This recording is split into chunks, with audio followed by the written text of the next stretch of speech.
Hello everyone. இந்த வீடியோல நம்ம பார்க்க போற topic CSS margin.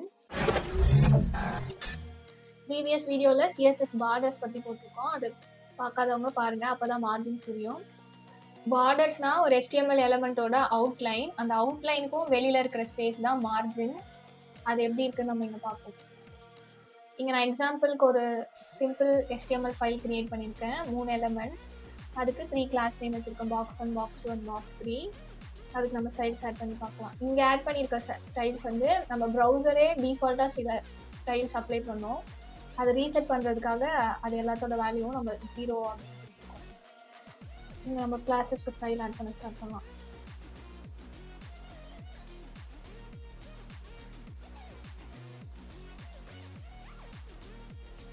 Background colour add பண்ணுவோம்.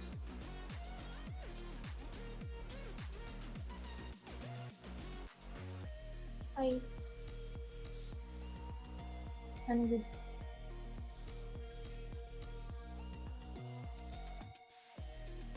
இந்த சேம் ஸ்டைல் தான் 3 கிளாஸ்க்கும்.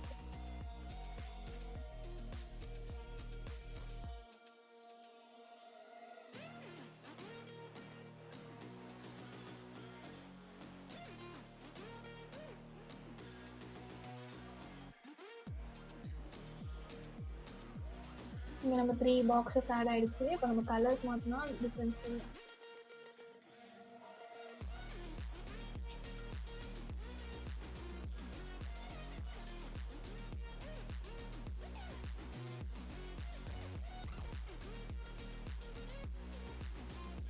இப்போ நம்ம 3 பாக்ஸஸும் உங்களுக்கு தெரியும்.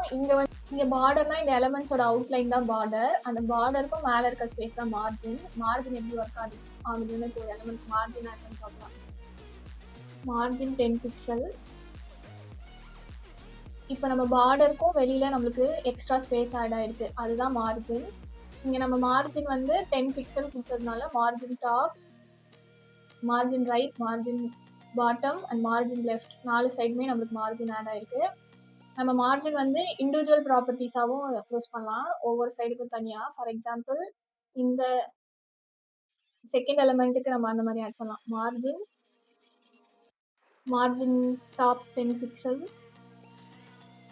இப்போ நம்மளுக்கு டாப்ல மட்டும் 10 பிக்சல் ஆட் ஆயிருக்கு. And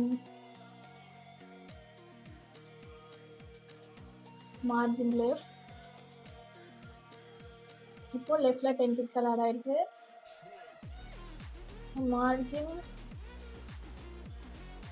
right 10 pixel. And margin bottom ஒரு ப்ராப்பர்ட்டி இருக்கு, அது மார்ஜின் பாட்டம்க்கு வேல்யூ ஆட் பண்றதுக்கு. நம்ம இங்க ஆட் பண்ணிருக்க இந்த ப்ராப்பர்ட்டிஸ் எல்லாத்தோட ஷார்ட் அண்ட் ப்ராப்பர்ட்டி தான் இங்க மார்ஜின் ஒரே ப்ராப்பர்ட்டியை கொடுத்துருக்காங்க. இன்கேஸ் நம்ம மார்ஜினுக்கு 2 வேல்யூ ஆட் பண்ணா அது எப்படி ஒர்க் ஆகுதுன்னு பார்ப்போம். Margin 2 value for example 25 pixel and 35 pixel add பண்ணா இது நம்மளுக்கு எப்படி ஆட் ஆயிருக்குன்னா 25 ஃபர்ஸ்ட் வேல்யூ 25 பிக்சல் வந்து டாப் அண்ட் பாட்டம்க்கு ஆட் ஆயிருக்கு. அண்ட் செகண்ட் 35 பிக்சல் வேல்யூ வந்து நம்மளோட ரைட் அண்ட் லெஃப்ட் சைடுக்கு ஆட் ஆகிருக்கு. நம்ம மார்ஜின் ப்ராப்பர்ட்டியில் 1 வேல்யூ மட்டும் கொடுத்தா அந்த வேல்யூ நம்ம 4 சைடுக்குமே ஆட் ஆகும். அண்ட் 2 வேல்யூ கொடுத்தா ஃபர்ஸ்ட் வேல்யூ டாப் அண்ட் பாட்டம்க்கு ஆட் ஆகும், செகண்ட் வேல்யூ ரைட் அண்ட் லெஃப்ட்டுக்கு ஆட் ஆகும். மார்ஜினுக்கு ஆட்டோ கொடுத்தா அது எப்படி ஒர்க் ஆகுதுன்னு பார்ப்போம். ஆட்டோ ஏன் இது சென்டர் ஆகிருக்குன்னா நம்ம ஆட்டோ கொடுக்கும்போது ஆட்டோமேட்டிக்காக நம்ம ப்ரௌசரோட ஹரிசாண்டல் ஸ்பேஸ் எவ்வளோ இருக்குன்னு கால்குலேட் பண்ணி அதை ஈவனாக செப்பரேட் பண்ணிடும். Right side and left side separate பண்ணி நம்ம எலிமெண்ட்டை சென்டரில் ப்ளேஸ் பண்ணிடும். அதுதான் ஆட்டோ. நெக்ஸ்ட் வீடியோவில் நம்ம CSS பேடிங் பற்றி பார்ப்போம்.